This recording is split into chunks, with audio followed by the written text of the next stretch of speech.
Bonsoir, je m'appelle Anna Persicini, je travaille chez IBM France sur le site de la Gaude, localisé près de Nice.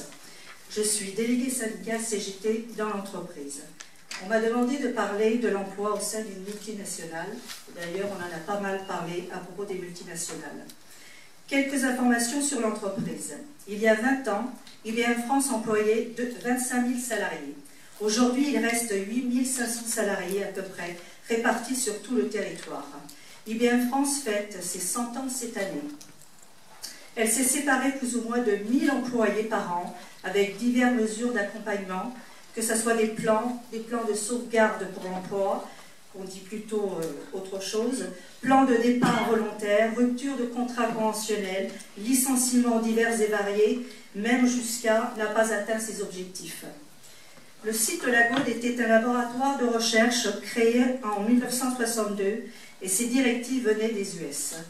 Le site employait 2500 salariés, sous-traitants et prestataires confondus. Suite à des réorganisations, des directives différentes provenant des US, le site est devenu un centre de service, à savoir infogérance. Le site de la Gaude a toujours été une vitrine internationale accueillant des milliers de clients du monde entier. Encore, en 2013, nous avons reçu 600 clients internationaux sur le site de la Gaude. Aujourd'hui, la Gaude et Sophia Antipolis sont regroupées. Cela fait 700 salariés et Marseille nous a rejoints, 180 salariés, et nous ne sommes plus qu'un seul CE.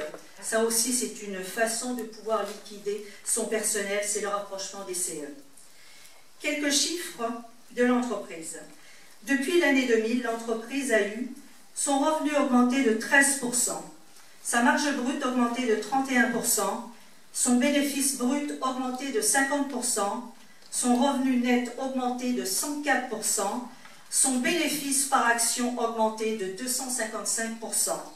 Par contre, son taux d'imposition a diminué de 50%.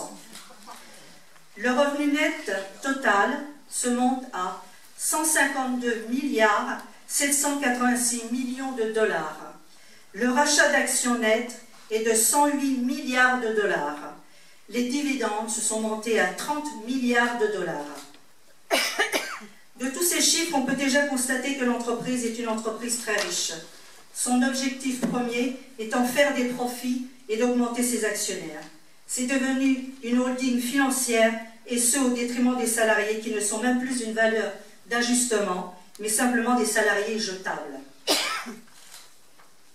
Les salariés.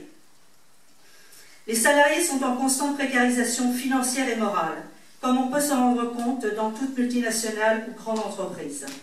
Les mesures d'économie en vigueur chez IBM, redistribution des bénéfices aux actionnaires plutôt que d'investir dans l'entreprise, diminution des coûts de formation, diminution des dépenses, aussi bien pour les voyages, téléphonie, internet, mobilité, etc. Arrêt total des augmentations générales depuis 1984, 1% d'augmentation uniquement pour moins de 20% de ses employés. Réduction des élus due au rapprochement des CE. Pour info, il y avait 11 sites à IBM France, il n'y en a plus que 7 à ce jour.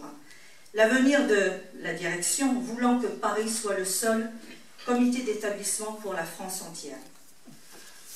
Le stress vécu par les employés est dû principalement à une surcharge de travail due au départ des salariés, formation non autorisée pour se mettre à niveau, se donner soi-même des objectifs et s'auto-évaluer avec une procédure PBC que certains certainement connaissent, la politique de la peur, le pointant du doigt les salariés en les culpabilisant en permanence, la politique de la délation, peur de perdre son emploi, la peur du lendemain, un défaitisme total auprès des salariés.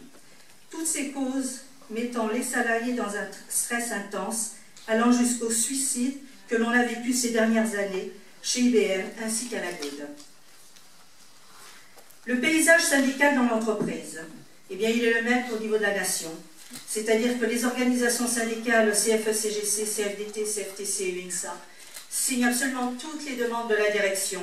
Le droit syndical et l'accord de méthode signé fin 2012 par ces mêmes organisations les mettent dans une position d'accompagnement avec la direction. La CGT est la seule organisation syndicale qui défend l'emploi, dénonce les restructurations amenant à des délocalisations alors que l'entreprise fait des bénéfices. Elle est la seule qui met en justice la direction, même si elle n'a pas gagné son procès contre le PSE 2013. En conclusion, tout est fait pour les profits aux actionnaires. Les salariés sont stressés, jetables, emplois délocalisés, détruits par des mauvaises gouvernances. Vente d'entités rapportant moins à l'entreprise.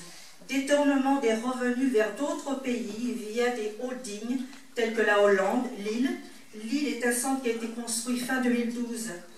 On le considère comme un centre low cost, puisque ce centre va contrer les entités françaises ayant les mêmes métiers et compétences. Par contre, le siège directionnel se trouve en Hollande, donc ce n'est pas une entreprise française. C'est-à-dire qu'elle ne paiera pas d'impôts en France. Il y a aussi des réductions d'impôts, des crédits d'impôt pour innovation et ou recherche sans embauche. Exemple à la Gaude, la commune a donné minimum 18 millions d'euros pour l'entreprise alors qu'elle n'a absolument pas embauché. Il y a aussi un autre exemple au niveau européen, la Bulgarie. En Bulgarie, l'État a construit par exemple le site à Sofia pour l'entreprise et en plus n'a pas payé d'impôts pendant 5 ans. L'entreprise. Tous ces détournements d'argent sont purement des vols des biens des citoyens. Et dernièrement, on vient juste d'apprendre, effectivement, que les délocalisations, quelles qu'elles soient, se font aussi en Inde, à Bangalore. Les salariés se sont manifestés pour une augmentation salariale. 3000 emplois ont été délocalisés aux Philippines pour contrer les salariés de Bangalore.